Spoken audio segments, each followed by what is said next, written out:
3 minutes away from 8 Monday morning. The Prime Minister is in our studio.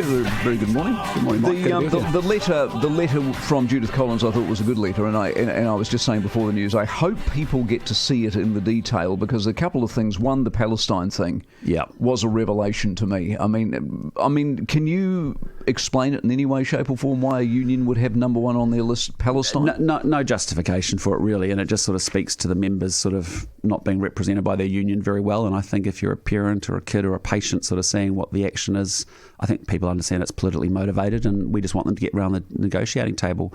We had the primary principals union come through and close their deal out on Friday. And, they got in there quickly, fast. They did a good deal. They're going to get 2.5% immediately, 2.1% in a year's time, 4.7% within a year, really. So, we just want them to be constructive and get around the table. But I think, the other thing is, like, you're sitting there going, we actually have a bunch of teacher-only days. We've just come back from school holidays. We've got Labour Day on Monday, and there's a strike going on this week. We've not unreasonably asked schools teachers to think about doing teacher-only days during school holidays and professional development during school holidays, so that we can get our kids taught during term time.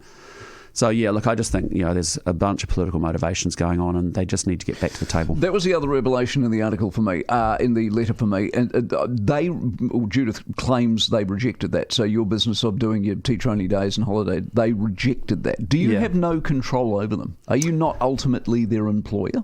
No, because I think they're actually employed by, actually, in this case, the Public Service Commissioner is leading the negotiation centrally. But, again, that's something that you want to be discussing on those. It's not just always about the rate, it's also about terms and conditions, about how we can deliver services in a more efficient, better way. So I just don't think that's an unreasonable request when you sort of think about the 12 weeks of school holidays that exist across this country each year. No. And I think when parents get mucked around, and then you've got public holidays on top, there's quite a lot of, we just want to make sure our kids can get back. They've missed a lot of schooling. We're 2 weeks out from NCA. Parents get mucked around with their schedules. And I just think we're just encouraging everyone to get back to the table and negotiate. We talked to Simeon Brown last week. He seemed to indicate, I want to see how serious you are. Are you looking at changing the law on compulsory arbitration? Not currently, but ultimately, you want people to protect their right to strike, but also, if we've got life-preserving challenges in a healthcare system, that's something we'd have to consider as well. But for now, our answer is get back to the table and negotiate. But this is where I get I have an element of sympathy here, because of your fiscal constraints, what they're arguing over is 1%, 2%, and they're going, well, inflation's 2.7, we're actually going backwards, which is a mathematical fact. Would you pay them more if you had the money? Yeah, we would. If we were a wealthier economy, like we see in other countries, think about Ireland, twice as wealthy per person as New Zealand, got twice as many teachers, they can pay their people more. But, the irony in here is that it was Labour that actually tripled the debt, made us make $9 billion worth of interest payments, and we've got to make the country wealthier. When we make it wealthier, we can afford better public services as well. This is the problem. Every time I've had a unionist on this program, I ask the inevitable question, which is, we have no money, we have less than no money. Where do you want that money to come from? And their answer is consistent, that is tax people more.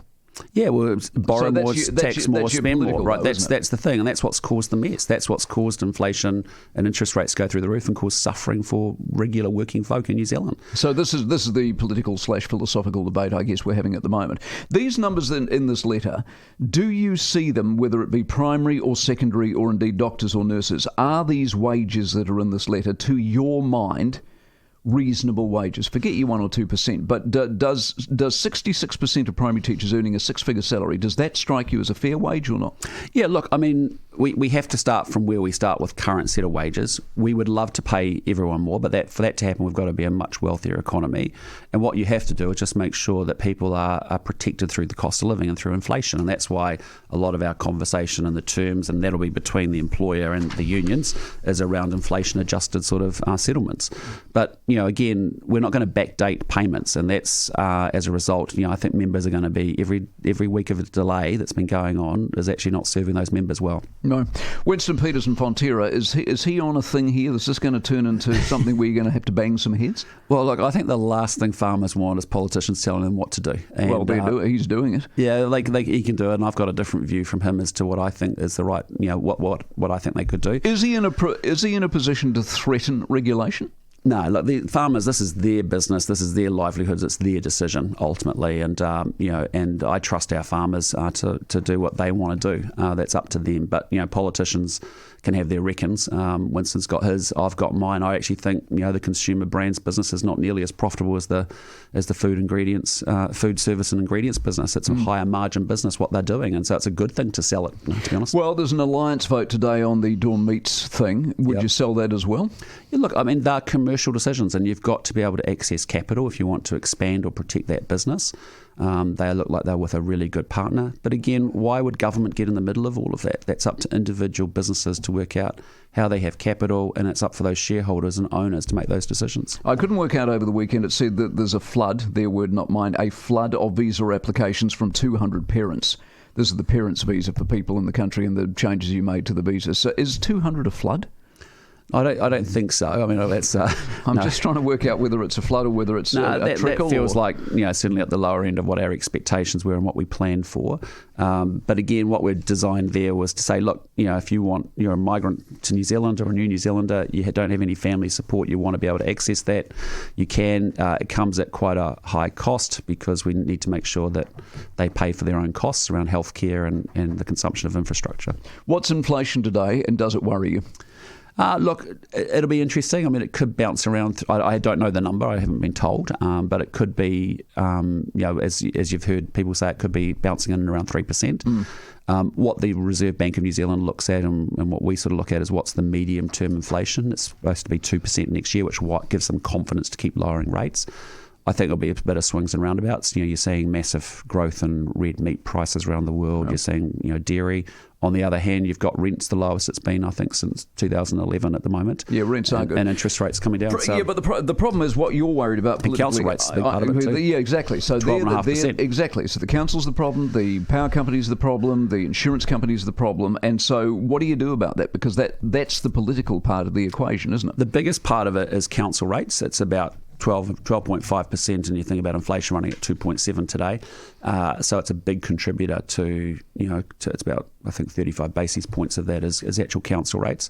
That's why we want to explore council caps, rate caps, because actually to make sure councils are using their balance sheets appropriately. When you say explore, when are you actually doing something about it? This quarter, before Christmas, we'll have more to talk about it. Well, you'll talk about it this quarter, will you? No. We're working up the policy design work right now. That's what Simon Watts has been working on as local government minister. And then he'll bring that to Cabinet and we'll talk about it from there. Random stuff that you may or may not know about. Are you aware of the home cake baking review that your government has launched last week? No, you're not, clearly. No. Oh, that's part of Seymour's hospitality review. Well, it appears not. It appears that there's a hospitality review, so I get the hospitality review, but he was also there with Andrew Hoggard last week cutting a cake, and he's going to loosen up the rules around home cake baking. Yeah, well, there's some pretty big issues that I think we want to get to get this country, get rid of red tape and green tape. That's probably not the red tape that I was imagining we were going to be dealing with. Apparently there's a review underway. Now, that's great. Here's the next thing. Do you know what Tāwhaki Aerospace is? Yeah, down in Christchurch. Okay, good. Yeah. Did you realise that they've moved away from rocket launches? This is the government-funded aerospace unit, right? Yeah. You've moved away from rocket launches into what? Well, we've still got it there for people like Dawn Aerospace that have got spacecraft and also satellite propulsion systems. That's where they're based. You're into flying cars, apparently. Fantastic. Isn't that great? Well, I don't know that that's fantastic, is it? I mean, what's the government doing? What, you don't get flying Aston Martins? No. Well, you might one day. But at what point is the government's involvement in this? That sounds very Jetsons-like. It is. That sounds cool, Mike. Yeah, but cool. I'm just worried about the economy. And if we can produce a flying car, fantastic. Look, can I just tell you what's going on there? You've got a great city in Christchurch. It's got brand new infrastructure in it. You've got an awesome university with a great engineering school. You've had fantastic startups come out the back of it. Think Dawn Aerospace, Kia Aerospace, a bunch of them that are really doing advanced aviation in space. And at Lake Ellesmere there, you've got that launch pad, which is actually a huge opportunity for us. So the question is, what more can we be doing? So if they pivoted to flying cars, you'd go, fair enough. Advanced aviation, space, all that stuff we're all in on, because actually Do you know we're the third biggest launcher of rockets in the world? I didn't actually know. We overtook Russia last year, so we go US, China, New Zealand, and then Russia. See, why have you held that to the end of the interview? I mean, that was your fun fact for the morning. If You didn't ask about the flying cars. If you'd come out of the blocks asking about flying cars up front. I would personally, I'd front load the fun facts. If I was the Prime Minister, I'd front load the fun facts at the start. Anyway. Well, that requires an interviewer to ask you the fun fact questions up front. No, that's true. Actually, we should have a separate section. Anyway, we've had enough. Any more fun facts? You got anything else? No, any more affliction you want to give me for the week? None whatsoever. Okay. 13 away from 8. Stop juggling.